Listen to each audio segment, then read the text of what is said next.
Aime Zomveni is the editor of the Kinshasa Times, an online newspaper of the DRC, and he joins us via Skype from Lubumbashi. Aime, good evening, and thank you so much for joining us on The Globe. Now, let's talk about the issue of media coverage and the fact that there seems to be a veil over the Ebola outbreak in the DRC. What exactly is happening? Thank you very much for having me on the program. I think the veil you're talking about is mostly due to a number of challenges that are related to, first, the location of where the outbreak has happened. As you probably must know, that this is an area that is quite difficult to access due to prevailing insecurity, mostly due to negative forces that have been operating in that part of the country, and that make it quite difficult for the media and for the health workers inclusive to access, and this definitely makes it quite complicated to properly provide media coverage to this 10th outbreak of Ebola in North Kivu. Now, the other reason is, Please go ahead. And the other reason is simply due to the fact that this is the 10th time that the DRC is having this disease, and it is many media operators would find it quite risky, not only due to insecurity, but also due to the possibility of catching the disease to go and cover the outbreak. Now, which are the most affected areas? Right now, according to the latest report, which was issued by the Ministry of Health as recently as yesterday, it's mostly Beni and the surroundings of Beni. So we're talking about Beni, Butembo, Katua, and Komanda, which have been quite recently affected by the outbreak of the disease. Do we have the latest figures of fatalities and those affected so far? Still, according to that report, which is quite recent, as I've indicated, because it only came out yesterday, 453 cases have been reported. And out of these 453 cases, 405 are confirmed cases.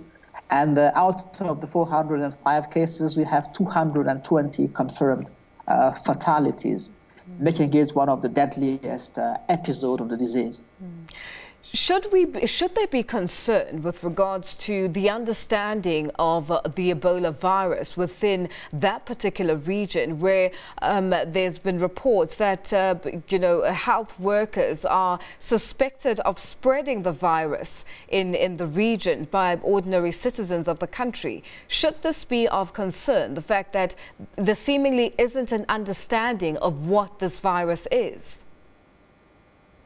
Definitely so. There should be a concern, and that has been one of the biggest concerns for health workers, because many people in the DRC, not just for the case of Ebola, but for many other diseases, believe that health workers are not trying to stop the scourge, but what they're trying to do is rather spread it. It is true that in the area where the disease broke out, so far there has been 40,000 people already vaccinated. But at the same time, this process has led many people in the area to believe that this very process of vaccination is actually serving a purpose of spreading the disease. And there have been cases where patients have been whisked away from hospitals, from health centers, because people believe that it's not the right thing to do, keeping their loved ones and the patients in the hospitals. Now, burial rituals have been a big issue with regards to the Ebola virus. And, are people still observing, precautions with regards to the burial rites, or are they continuing as if nothing is of concern? No, people are not really very much complying with the burial rituals. It is true that when deaths happen, in the case where there's proper control by health workers and the international health organizations, these procedures are complied with. But in most cases, because people have to be able to bury their loved ones, and in these cases, it is the traditional mode of burial that's more complied with, and which means people carrying the bodies and getting into contact with it and thereby spreading the disease further. So it is a very big concern as it is causing the disease to spread even further. We also know of affected displaced people due to conflicts in parts of the country. Is government coping and dealing with the epidemic?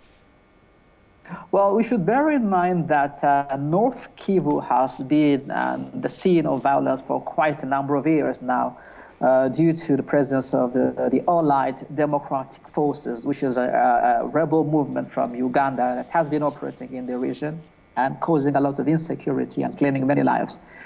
The government troops as well as the UN peacekeeping missions have availed their best efforts to try and contain the situation on the ground, but that so far has not delivered any tangible results, so that now Beni is still quite prone to insecurity, and this is not at all helping the work of health workers to try and stop the disease. There seemingly is a mystery with regards to the demographics of the outbreak this time around, with more than 60% of the cases reported being women. Do we know why this is the case?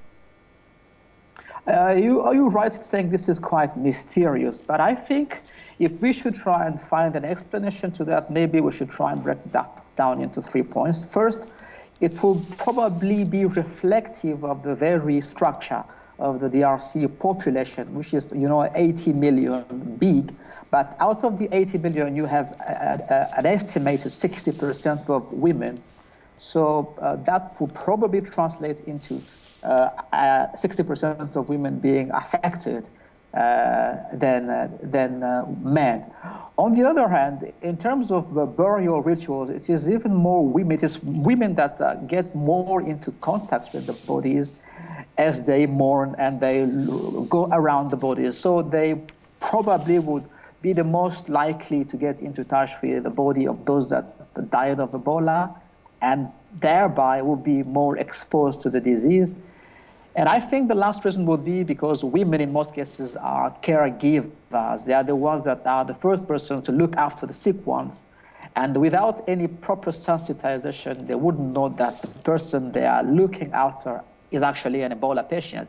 And therefore, they will be exposed to the disease unknowingly. So these probably would be the sort of like explanations that explain, that give a rationale behind this 60% of women being more affected by the disease.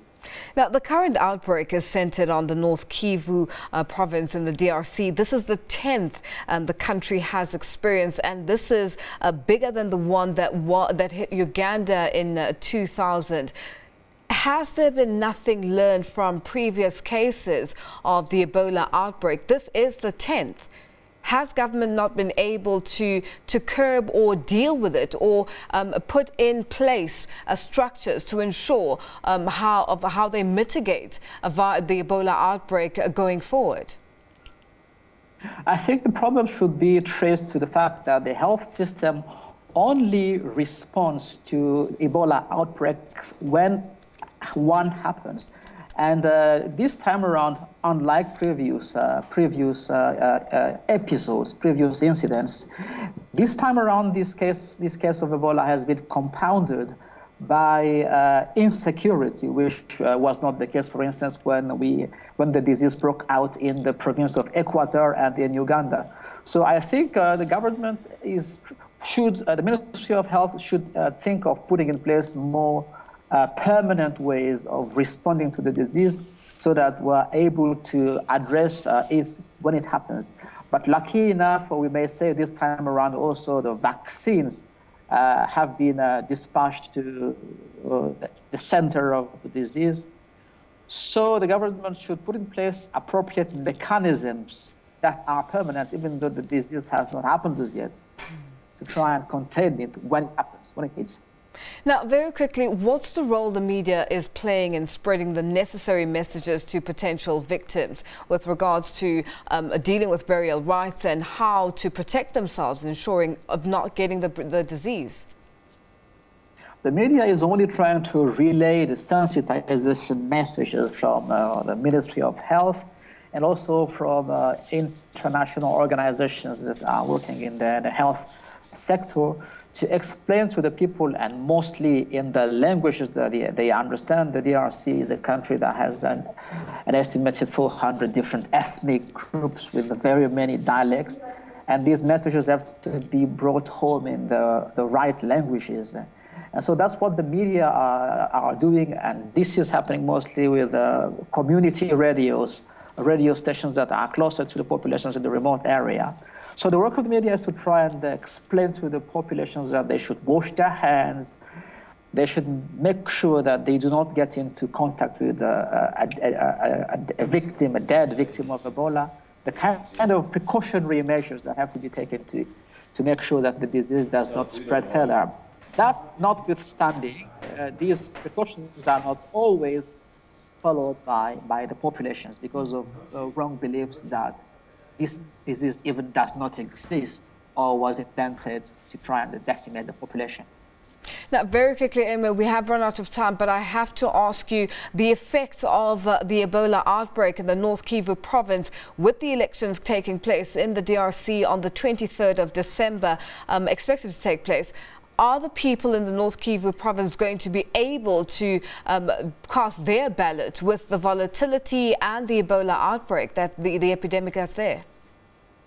Well, the Ministry of Health and the DRC Electoral Commission have held a meeting in late November with a view to pave the way on how electoral commissions and the Ministry of Health will work together so that the populations in those affected areas are able to cast their ballot. So there will be joint teams of the Ministry of Health personnel and personnel from the electoral commissions working together so that before accessing polling stations, temperature sensors are placed to make sure that those that are accessing those polling stations are either, if they are affected, then they are properly isolated, and if they are not, then they are able to cast their ballots. Now, with regard to the insecurity prevailing there, I think the government is still trying its level best to ensure that it does not affect the polls that will be happening, hopefully, on the 23rd of December. So this is a snapshot of what will be the situation on the ground for that particular part of the country. Aime, thank you so much for joining us. We'll leave it there for now. That is Aime Zomveni, and he is the editor of the Kinshasa Times, an online newspaper of the DRC, and he was joining us via Skype from Lubumbashi.